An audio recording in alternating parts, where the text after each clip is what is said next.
Hola chicos, ¿cómo están? ¿Cómo se encuentran? Nos encontramos nuevamente por este medio para seguir aprendiendo. El día de hoy descubrimos la historia y los logros del Perú en su bicentenario. ¿Ustedes han escuchado ya esta palabra que dice bicentenario? ¿A qué se refiere la palabra bicentenario? ¿Cuándo lo vamos a celebrar? ¿Este año o el próximo año? ¿Y qué ha pasado durante el bicentenario? ¿Reconoces a este gran héroe? ¿Qué hizo por el Perú? Esto, ¿a qué te hace recordar? ¿En qué año ocurrió y qué celebrábamos? ¿Se recuerdan? Muy bien, ¿y esta sigla qué te hace recordar? ¿Alguna vez has escuchado esta sigla que dice OMPE? ¿Qué hace la OMPE? ¿A qué se dedica? ¿Qué es lo que hace? ¿Tienen alguna idea ustedes? Muy bien, no se preocupen. Entonces en este videíto vamos a aprender eso y muchas cosas más. Bienvenidos niñas y niños a este aprendizaje. Recuerda lavarte las manos con agua y jabón para evitar las enfermedades, para evitar que los gérmenes, bacterias o virus ingresen hacia nuestro organismo.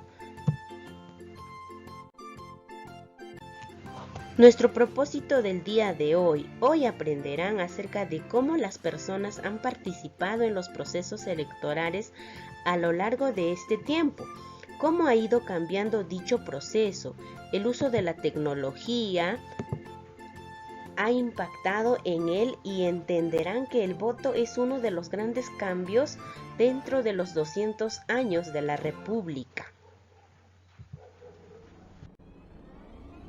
Bien niños, ¿sabías que las peruanas y los peruanos estamos a puertas de celebrar el bicentenario? O sea, será el próximo año, en el 2021.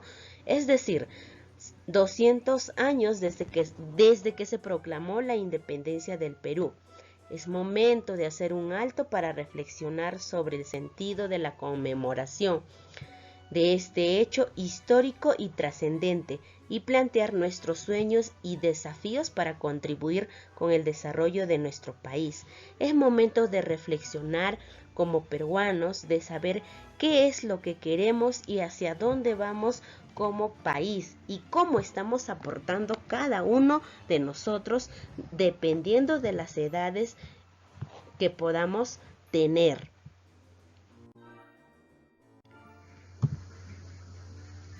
¿A qué te hace referencia esta imagen? ¿Qué está pasando aquí estos dos señores? ¿Qué están haciendo? ¿Está cobrando o ha ido a sufragar o a dar su voto?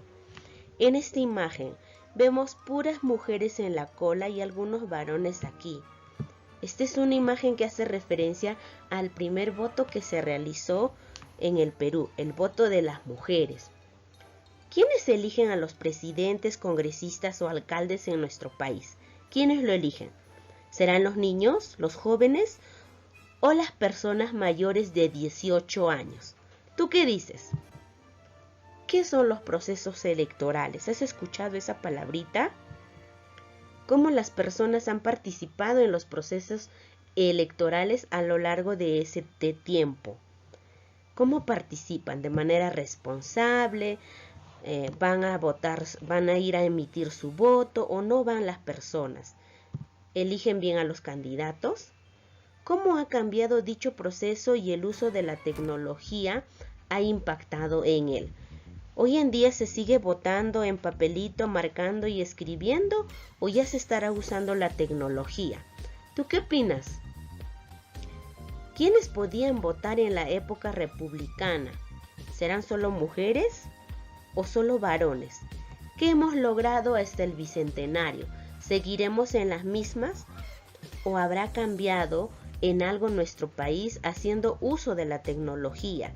Y en todos los aspectos, ¿también habrá cambiado y mejorado nuestro país en estos 200 años? ¿Qué opinas?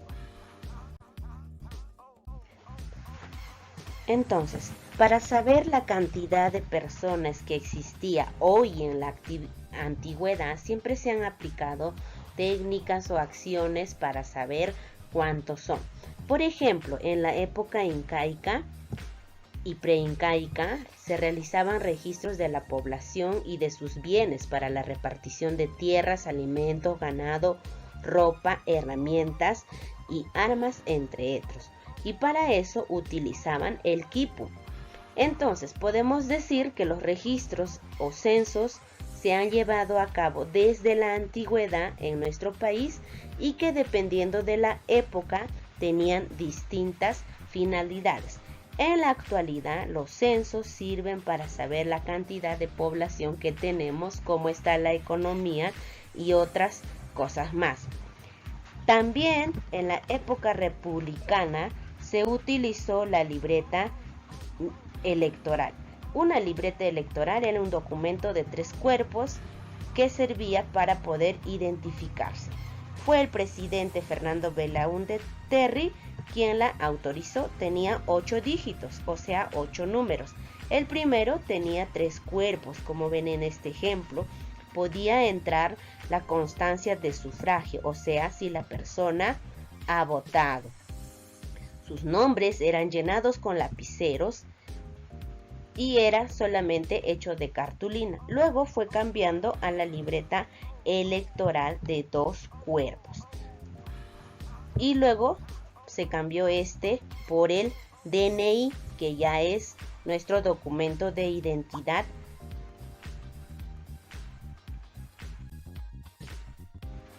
Bien, niños, entonces, ¿qué son entonces los procesos electorales? ¿A qué llamamos? Los procesos electorales son un conjunto de acciones que están ordenadas por etapas, es decir, tiene un inicio y un final, dirigidas por organismos electorales. En este caso, la OMP, el Jurado Nacional de Elecciones, normadas por la Constitución y las normas electorales.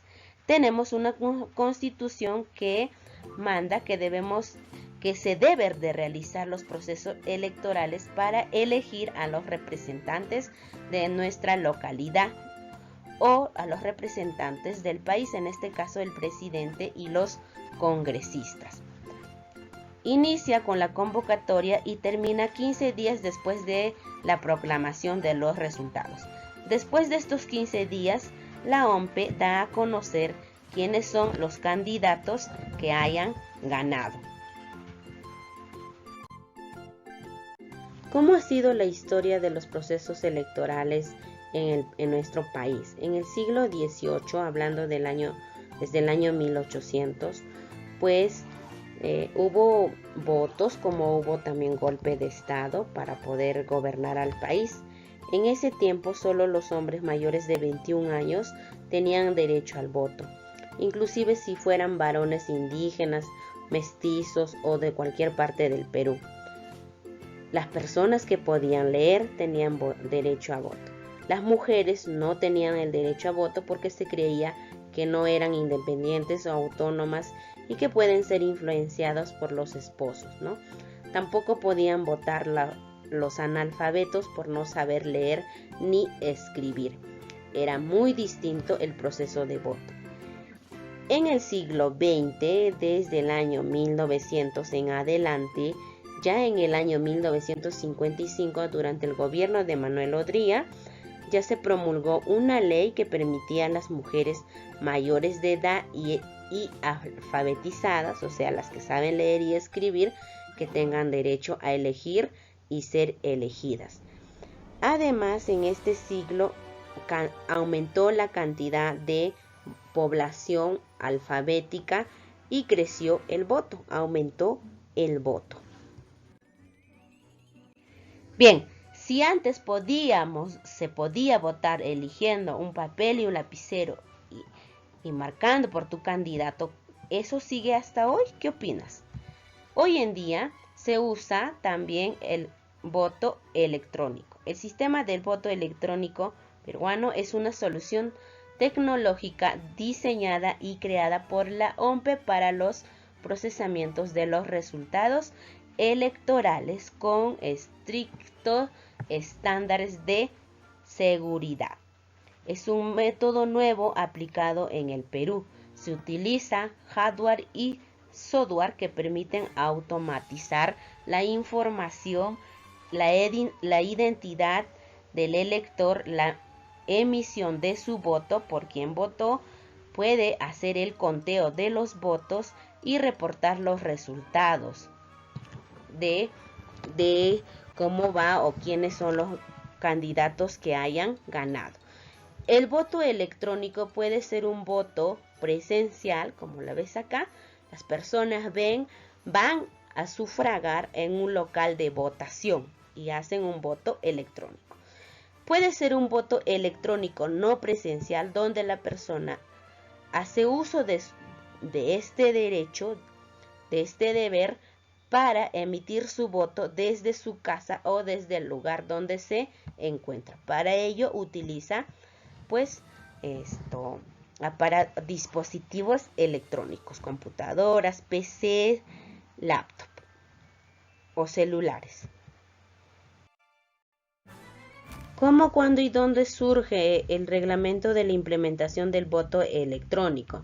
Esto se da en el año 2005 con una ley 28581, donde se le permite la disposición de autorizar a la Oficina Nacional de Procesos Electorales para que pueda implementar de manera progresiva y gradual el voto electrónico con los medios electrónicos e informáticos o cualquier otra modalidad tecnológica, de modo que este voto sea seguro, confiable.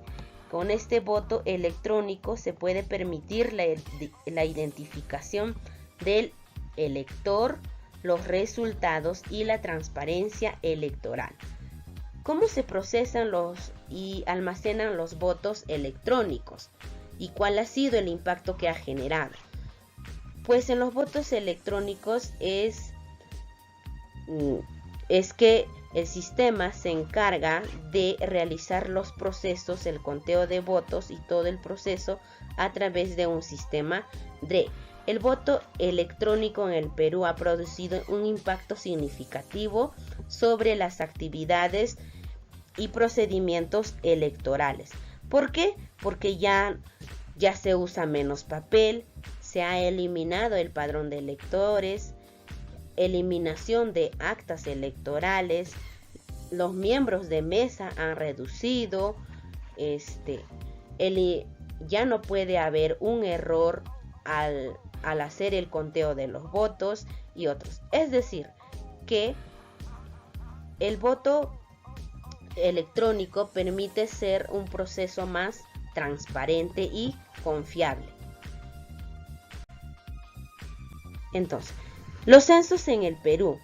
¿Para qué se hacen los censos en el Perú? Se hacen los censos para saber la cantidad o tener la información de la población, de cuántas personas somos en todo el territorio peruano. En este caso, el INEI se encarga de realizar ese proceso de información, el Instituto Nacional de Estadística e Informática. Entonces, ¿cómo se realizó la primera votación en el Perú y cuál era su propósito? La elección presidencial del Perú fue en el año 1827. Fue la primera elección presidencial en el Perú y se dio gracias al Congreso General Constituyente el 9 de junio. La finalidad o el propósito era para elegir al presidente y al vicepresidente de la República en propiedad y no provisionalmente, porque antes de que saliera la ley de los procesos electorales, pues no había una fecha exacta para que los gobernantes pudieran gobernar. ¿Qué es la OMPE entonces? La OMPE es la Oficina Nacional de Procesos Electorales. Es un organismo electoral constitucional autónomo que forma parte de la estructura del Estado. Es la entidad, la autoridad máxima que se encarga y ejecuta los procesos electorales, ya sean de referéndum u otros tipos de consulta popular a su cargo. Es el encargado de organizar los procesos electorales en el Perú. OMPE, Oficina Nacional de Procesos Electorales, no se olviden. Muy bien, ¿cuál es el reto del día de hoy? ¿Qué es lo que vas a hacer? Vas a escribir de manera creativa cómo la tecnología ha contribuido en el desarrollo del Perú en estos 200 años. Para eso debes de investigar junto con tu familia, en libros, internet, etc., sobre un aporte tecnológico o una contribución al país durante los casi 200 años. Esta información tú la puedes presentar en dibujos, organizadores, dípticos, trípticos, entre otros. Por último, debes evaluar con estos criterios. Para hacer este reto debes elegir uno de los temas que hayamos tratado en el video o que se haya emitido en la TV, o algún otro aporte tecnológico que haya ocurrido en estos 200 años de vida de independencia de nuestro país. Estoy segura que lo vas a hacer muy bien porque ustedes niños son muy creativos. Muy bien, niños, los felicito por todo el esfuerzo. Muchas gracias por escucharme. Gracias, mil gracias. Y no se olviden de suscribirse. Los espero aquí en la siguiente clase. Cuídense mucho y hasta la próxima.